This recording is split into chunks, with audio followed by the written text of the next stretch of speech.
Hello everyone, so I'm feeling really excited right now because in just under a month's time it's going to be BrewCon London, which is an absolutely awesome event in the UK for home brewers, and it was postponed not once but twice due to the pandemic and everything else going on.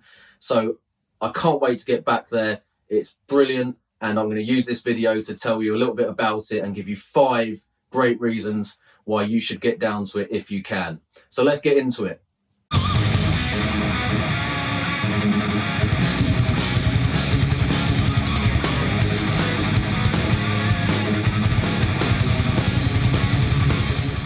So BrewCon London is going to be taking place on the weekend of the 6th and the 7th of November. It's going to be hosted at the Wildcard and Hackney breweries in London, which I believe are next door to each other. And I will put links for the website where you can get tickets and the Facebook page, which will have much more detail on the schedule and what's going on at the event as we get closer to it actually happening. So go and check those out in the description. I've also done a couple of videos previously of the 2018 and 2019 editions of BrewCon, which I'll put some links to those videos where you can actually see what it's like at the venue itself and what goes on, and some more details on the other stuff that you might come away with. Speaking of which, let's get into the 5 reasons why you should go to BrewCon London if you can. So number 1, the amount of swag, loot, goodies, whatever you want to call it, the freebies on offer at BrewCon are awesome.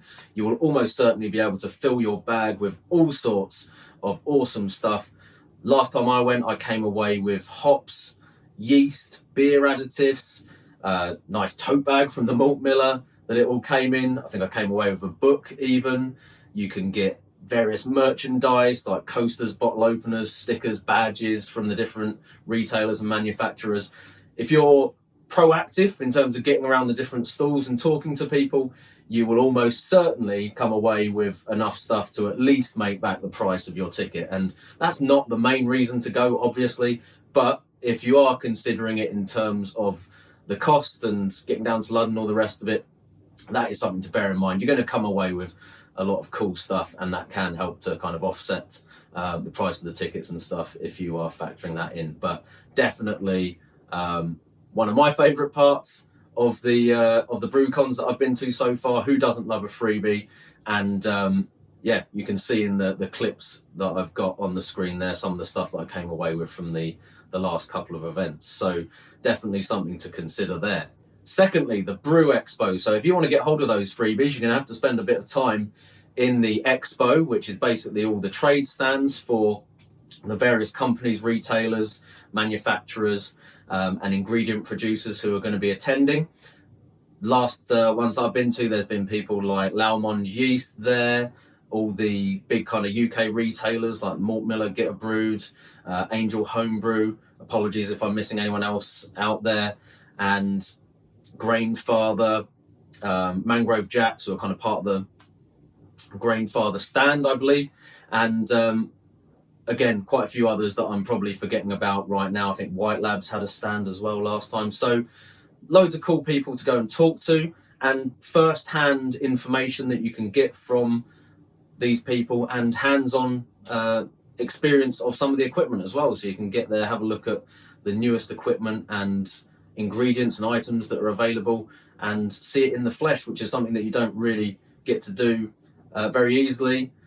Generally with homebrewing stuff, but particularly not with all of it in one place where you can kind of compare and see everything lined up against each other. So really great thing about it is getting to see all of that. It's going to be spread across 3 different spaces, I believe, this year at the 2 venues. So there's clearly going to be quite a lot of people there. I think there's going to be a few extra stands this year that weren't at the previous events. So yeah, again, a brilliant reason to be going to see all of the different stuff at the Brew Expo and meet all of those people who sell us the homebrewing gear and equipment, and they'll hopefully be trying to get you to part with some more of your money on the day, I guess.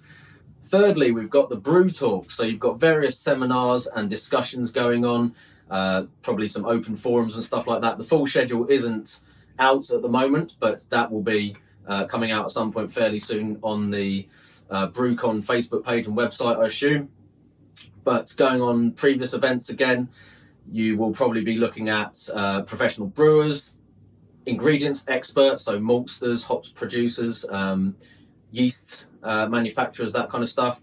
There'll be guided tastings from BJCP trained judges, and probably lots of other stuff going on as well. I think there was some sort of sour beer specific talks, barrel aging and things like that at the previous event I went to. So something for everyone, and all sorts of different brewing kind of techniques and styles catered for, but a huge amount of information to potentially absorb and learn from, and obviously people that you can talk to as well, face to face at the events, and probably after they've done the speeches if you want to pick their brains about other information as well. So a really good sort of learning experience and potential there from the brew talk. So that's was a really good part of it for me last time too. So points 4 and 5 kind of come together, but number 4, meeting other brewers. So there's going to be loads of other UK brewers there. You get to network with them, talk about stuff, have a few beers along the way, and maybe a lot of beers towards the end, which I'll talk about in a minute. And obviously it's a social event too, so you just get to enjoy the company of fellow brewers who share the same hobby, and will probably be able to listen to you talking about it for a bit longer than most of your normal friends who don't partake, or maybe partake in drinking your beer but are not so keen to hear about the merits of your latest brewing acquisition, shall we say. So yeah, great opportunity to network with different brewers. You can meet people from different clubs. There's a big club element to it as well, which again I'll come on to in a minute, and share lots of experience and information with people on the day while you're there.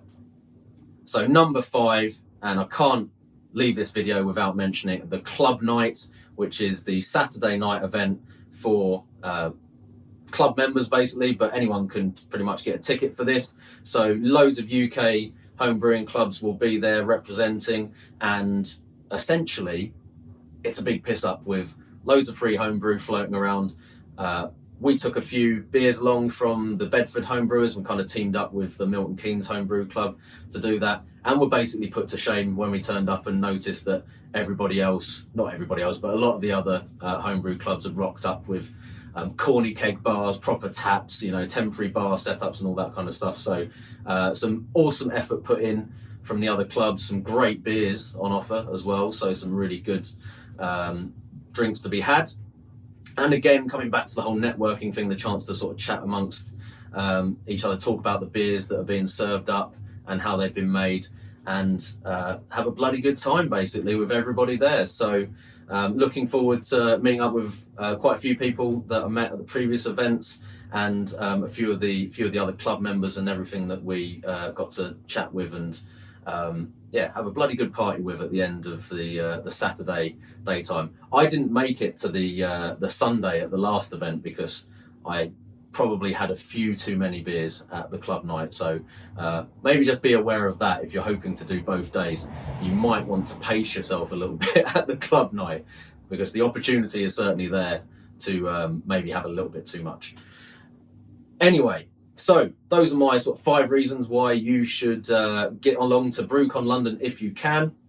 It'd be awesome if see some of you there, and if any of you who have been previously or have any other information about BrewCon that I've maybe missed in this video, or things that you think are worth mentioning, chuck a comment in at the bottom, and I will update with maybe a little bit more information as we go along in the description or the comments below myself, once there's some more details on the schedule and who's speaking there and what's happening and what the trade stands are, etc, etc. But obviously you can keep an eye out on the BrewCon Facebook pages yourself for that, or the website link, as I said. But get along to the website, get your tickets booked. The club night that I mentioned, I think, is limited ticket numbers for that, so bear that in mind and try and get those early if you want to go. And otherwise, yeah, hopefully see some of you there, and have a good time if you go. So cheers. I'm the dude, so that's what you call me, that, or his dudeness, or duder, or El Duderino, if you're not into the whole brevity thing.